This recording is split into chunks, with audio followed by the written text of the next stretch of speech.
Hey there, welcome back to the Realm of History. Special edition today, 6:45 time span. It's been a while since we've had a live review, so I'm pretty excited. I'm going to keep it short for you. I know there's a pretty big game coming on here pretty soon, but please check in the comments. Give me a shout out. Let me know that you're here, and we can kind of go from there. To begin, I'd like to go over the agenda of what we're going to do tonight. Of course, I've got some key advice for you, got some selected key terms, figures, places, concepts. We'll talk briefly about some short answer, possibly some textbook pages. We will have a question and answer session and a little bit of final advice. Let's get right into our key advice. I want to remind you, I thought today there were a lot of students who were using Quizlet, a lot of students who were watching videos, all okay. But I really think your notes are the number one support system for getting ready for the quiz papers. I would really urge you to study your outline notes from the chapter. Don't forget that I gave you a few handouts from some of the sections, so make sure that you're reading those as well. And I think really in this one, make sure that you've read topic 3.3 from AMSCO. Number two, I think tonight you want to write some things down from this quick session. If you have any questions, don't be afraid to ask them in the comments when we get to question and answer session. Okay, I think the other thing that I want to say, I want to remind you to pray for the right things. Once again, this is our first quiz back, so it's an important one, but still, I think there are more important things to pray about. Don't pray for success on this quiz. Rather, I think you got to understand there are so many more important things to pray for. Pray for the health and safety of your family. Pray for the good Lord's blessings, and also make sure that you're starting your prayers with thank you instead of please, right? I think that's a good way to express gratitude. And one of the things that you have to understand is that you're very blessed. We're all very blessed. And saying thank you to the good Lord for those blessings is really important. When you wake up and you have a great day coming ahead, and you get in your car and it starts, and you have heat in your car and you have lights in your home, I think you got to be gracious and be grateful for what you have, and make sure that you're thanking the right people. Number three, I think we got to be here now. We need to get back to that mentality of the realm. Be here now. Focus on the task at hand. When you enter school tomorrow, when you're going to your first hour, get ready for that class. But when you come to the realm, make sure that your mind is focused. Pop in history, pop in Renaissance, Reformation, chapter 17. Get your focal points ready. Four, as I always say, make sure you say thank you to your parents. You just got off a Christmas break. You're back here at St. Mary's. You have a wonderful, wonderful situation. And a lot of that is due to the blessings of your great parents. So make sure that you take some time tonight. You're probably going to be spending some family time watching the game here pretty soon. Make sure that you give them a special thank you, and let them know that, hey, you're appreciative for everything that they've done for you. Finally, number five, as always, got to meet the challenge. One of my goals is to challenge you, and I'm going to challenge you on this first quiz back. I'm not going to take any breaks. It's going to be a tough one. It's got 36 questions on the content part, 9 questions on the AP. You got to make sure that you're ready to go. There's no ifs, ands, or buts about that. You're going to have to make sure that you study up. Okay, let's get into our key terms, figures, and concepts, starting with the word secular. Secular was a big part of the Renaissance. This chapter 17, is Renaissance and Reformation. So when we talk about the word secular, it kind of can meet both categories. It's part of the Renaissance, it's part of the Reformation. So it means worldly. It's a term that we've learned and studied in the past, and it's focused on non-religious and material things. So the essence of the Renaissance was secularism. People were focused on music and artwork and buying those things, and fine foods and fine clothing and jewelry. Those are things that kind of got people away from prayer, got people away from mass, got people away from praising the Lord throughout the day. So the essence of the Renaissance was secular. Some of this may have led people away from the church and into the Protestant Reformation. That was a big key that you want to make sure that you have a good understanding of there. Okay, next, let's go into taking a look at the printing press. All right, when we take a look at the printing press, this was a major, major invention by Johann Gutenberg. And one of the things that we have to understand is that he is from Germany. The invention happened in 1453. It led to the mass production of books. It made books much cheaper, allowed people to afford books. And I think that leads into the fact that more people could buy them and led to the motivating factor of them to want to learn to read. During the 1300s, 1400s, even the 1500s, most people in Europe, at least, could not read. The printing press changes the game for education, but it also spread secular and religious ideas. Don't forget. Okay, next. Section 4, which was the homework, talked a lot about different Protestant denominations. One of those denominations was Presbyterian. Presbyterians are followers of a Christian reformer named John Knox. He was from Scotland, and Presbyterians follow a very strict form of Calvinism, which was also talked about in section 4, and we're going to talk about that next. Calvinism is also a Protestant faith founded by John Calvin, mostly in France, but it believed in this concept of predestination.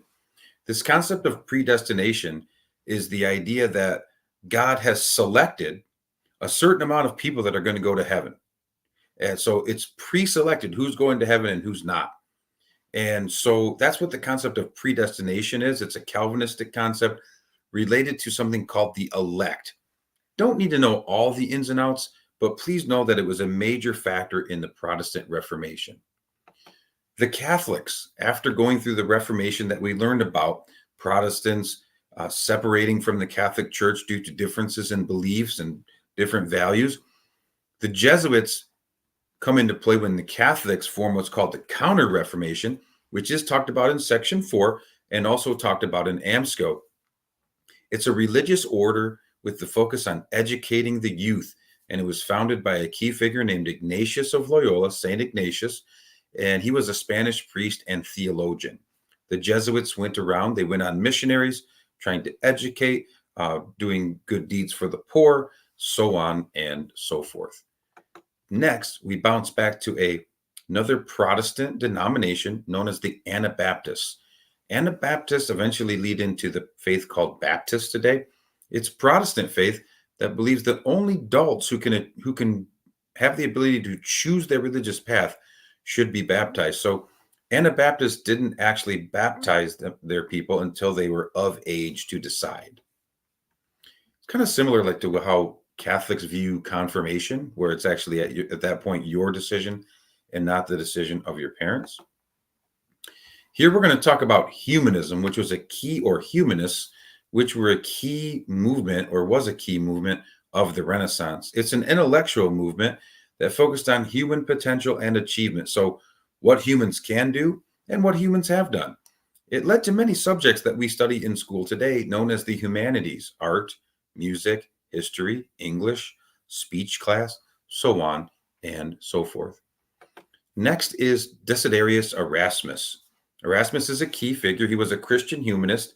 He taught that people should aim to be Christians of the heart and not be so focused on ceremonies, rules, and laws within the church. Erasmus came before Luther, and a lot of what Erasmus was teaching kind of started people to question the church. Making our way down the list to Protestantism. Protestantism is this bigger picture term that talks about Christian faiths that do not follow the Pope's authority, and so therefore they are not Catholic. There is a very important chart. It's on page 491 of your textbook, and it talks about the different branches of Christianity. Protestantism is one of those branches with many offshooting branches from it. That chart will help you not only on the content portion of the quiz, but also on the AP portion. All right, so the Protestant Reformation, the viewpoints of Martin Luther that we learned about in this chapter, it led to a major war in Germany. That war was fought between princes that were Catholic and supported the Pope, and princes that were Protestant and supported the viewpoints of Luther. The Peace of Augsburg, though, ended that fighting. It's a peace agreement that ended the religious fighting in Germany, which was at that time called the Holy Roman Empire, by allowing princes to decide the religious practices within their own territory. Next, we're going to take a look at the Act of Supremacy. The Protestant Reformation eventually spread to England, where Henry VIII was the king, and he wanted to separate from the Catholic Church because he was seeking a male heir to the throne. He wanted to have a son.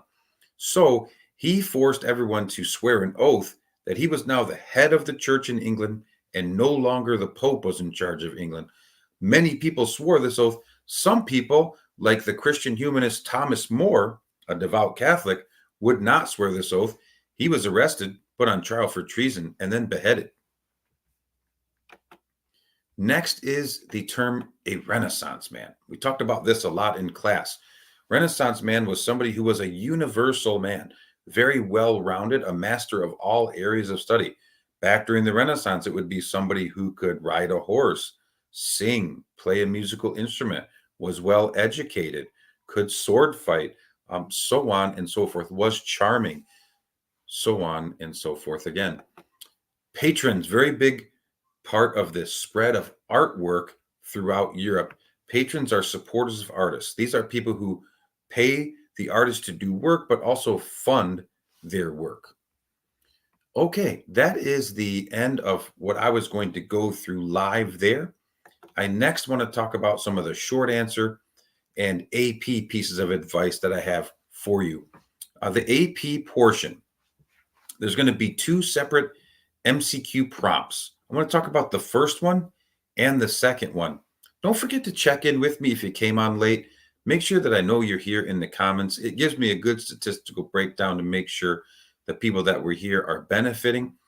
The first MCQ on tomorrow's quiz on the AP portion is going to be actually a letter written by Martin Luther to a German prince. So that should give you some context clues there that it's going to be from Luther's point of view. It's going to have to do with the Reformation, okay? And it's going to be from within the time period that we focused on, 1300 to 1600. The second MCQ is going to be actually a drawing. It's an artwork piece that is related to Jesuit missionaries in China. So that's going to be really important to have a good understanding of the reading from AP and AMSCO topic 3.3. On to some of the short answer. If you look on your review sheet, I put a plethora of short answer possibilities on there. The Medici family explaining their position of power. This is pretty simple. If you have questions, I can answer them. I'm just going over what are some of the possibilities. Major criticisms of the church, right? Things like corrupt leadership, the selling of indulgences, simony, right? The popes, the priests being uneducated. Those are all factors that played a big time role in criticism of the church. And then, of course, knowing Martin Luther's three main ideas or teachings, which I went into great detail on in section number 3, would be important. Then there's a lot of bullet points, like knowing the factors leading to Italy becoming the birthplace of the Renaissance. What are Machiavellian ethics based on what Niccolo Machiavelli taught? How did the Renaissance spread northward? What caused that? Remember the war in Italy that caused a lot of artists to move northward. Thomas More's Utopia, what was that about? Major effects of the printing press, we kind of talked about that today. Defining what the sale of indulgences were. You know, the church, Johann Tetzel, was traveling through Germany. Basically, you could pay to get out of any punishment you might have for a sin. And a lot of that money was actually going to fund Michelangelo's Sistine Chapel. So this was something that was going on that was really controversial. Knowing the chart on page 488, the causes of the Reformation, once again, chart page 488, I think that would be a pretty good use of your time studying tonight. All right, now next, I'm going to move into the question and answer session. So I want to thank all of you for showing up and checking in with me. I really do appreciate that. So if you have any key questions, I am ready to answer those questions at this time. Go ahead and fire away.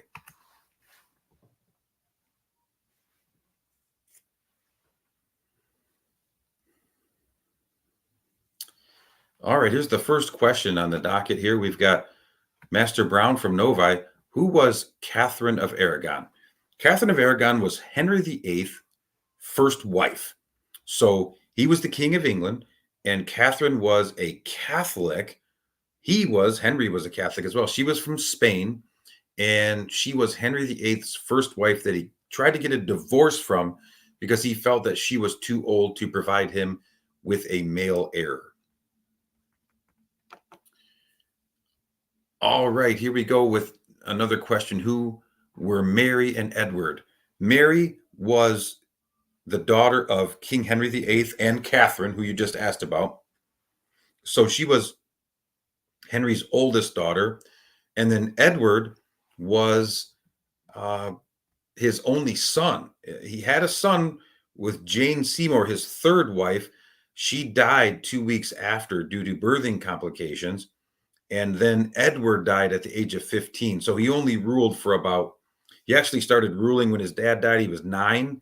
He was always very sick, and he died at the age of 15. So he only ruled for about 5 years. How come we didn't talk about how crazy King Henry was? Well, we did. It was just in the handout notes for section 3. So I had it written there about how he beheaded one of his wives, divorced several wives, was seeking the male heir to the throne. It was in the reading, but yeah, I think in 8th hour, John, we ran out of time. And so I just was able to give you the notes. So make sure that you read section 3 notes that were handed out. Who was Thomas More, says Morgan. Thomas More was a Christian humanist, and he wrote a book called Utopia, which was kind of like his idea of a perfect society. What would be an ideal or perfect society according to Thomas More? And that was known as a utopia, right? That was the title of the book. Yes, the short answers that are going to be on the AP part, though, are not SAQs. They are going to be short answers written by me, and they're basically an assessment of comprehension from the reading.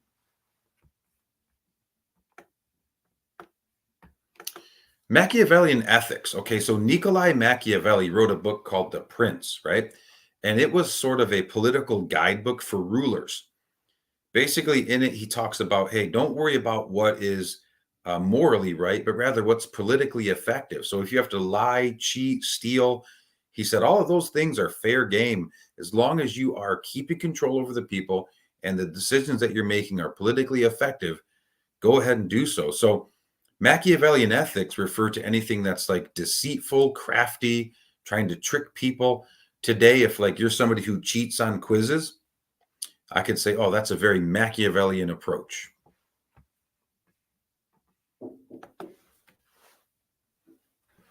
Okay, it says, what were the factors that led to Italy being the birthplace of the Renaissance? Well, when you take a look at that, there's a couple of key factors. Number one, Italy had a lot of key city-states, and those city-states were kind of natural centers of exchange. So ideas, cultural diffusion took place. Second, you've got the concept of the Renaissance trying to return to the philosophical nature of the Greeks and Romans.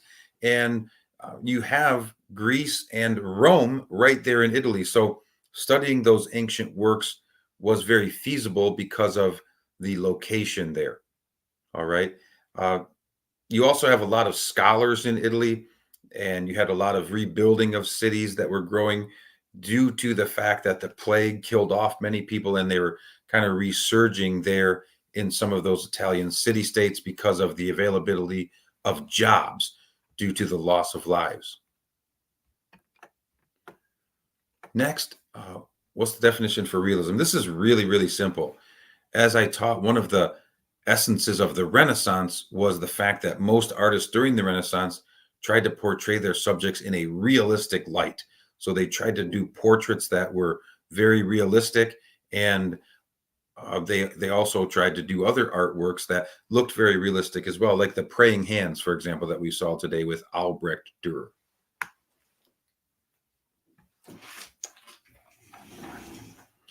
Any other questions I can answer for you? I will wait. Hi, sweetie. You okay? Okay, have dessert. Okay, you can have some dessert. Just shut the door for me. Okay. Let's see. what's important about the four Renaissance people? Well, I kind of told you to know the turtles, Donatello, Leonardo, Michelangelo, and Raphael. And when I introduced that, I said, study the textbook because the textbook gives you the breakdown that you need about those. There are more than those. There are many other Renaissance people that you could talk about, like Albrecht Dürer, Hans Holbein, Jan van Eyck. I mean, you can talk about countless. You can talk about Queen Elizabeth if you want. When we talk about Renaissance artists, though, you need to know sort of what the type of art they did. Let's do Leonardo, for example. He was both a painter and a sculptor. Donatello, though, in juxtaposition, was only a sculptor. So you need to focus in on like what type of art they produced. And then maybe you need to know some of their key artwork, like Mona Lisa for Leonardo da Vinci, Sistine Chapel for Michelangelo, School of Athens for Raphael, Statue of David for Donatello. So those are the things that you kind of need to focus on there. Are there questions on the Ottoman Empire for the AP? Yes, I went over that today in class, and I gave you that topic on 3.3 from the course exam and description. So yeah, that's in the AMSCO reading. So you better be prepared to answer questions from anything related to that in the AMSCO. Hey, what's up, Nico? Nice to see you, buddy. I hope everything is well. I miss you. If you need any help, you know where to find me. But hey, I appreciate you giving me a shout out there. Have a wonderful day. Sure, Lily. Johann Gutenberg is the inventor of the printing press. So he was from a place called Mainz, Germany, and he kind of took block printing and movable type, which was invented by the Chinese, and puts it together into a machine that can mass produce books. And so that's really the big picture idea. Johann Gutenberg, an inventor of the printing press, 1453 from Germany, which was at that time the Holy Roman Empire. Any other questions? We're at 23 minutes, so we're doing pretty well. But if you have any other questions, now's your time to ask. I'll wait for a few more moments. Okay, I'm not going to go over all the short answer, but I'll go over this one. What are Luther's three main ideas? All right, number one, you can gain salvation through faith alone. Catholic Church teaches that you got to have faith and good deeds. Second, Luther said that all church teaching should be clearly based on the Bible. So he was kind of arguing that the church and the Pope were false authorities because you really should focus on the Bible, he argued. And then third, he said that all people under the faith are equal. So he said that you didn't really need priests to interpret the Bible for you. So those are his three main teachings. All three of them differ from what the Catholic Church teaches and believes.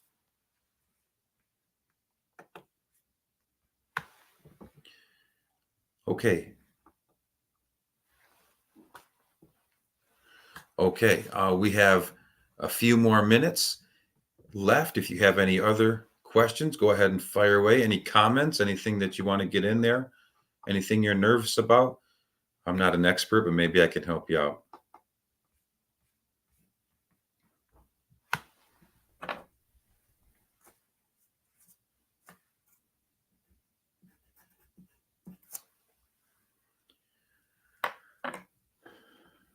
Question coming in. John Knox was the founder of the Presbyterian Church in Scotland. So Presbyterianism is like a Protestant faith from Scotland, and it's a form of Calvinism. John Knox is the founder.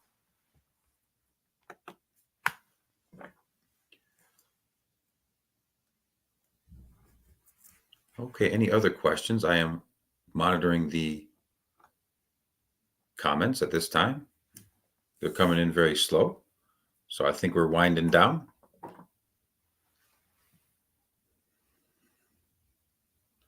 Okay, well, hey, I want to give you some final advice. Make sure that you are maybe watching some Heimler tonight before bed, reading through your notes several times through, making sure that you're saying thank you to your parents, praying for the right thing. Tomorrow when you come into the class, be here now, right? Focus on the task at hand. Other than that, guys, I really appreciate you coming here tonight to get ready for the quiz and asking your questions.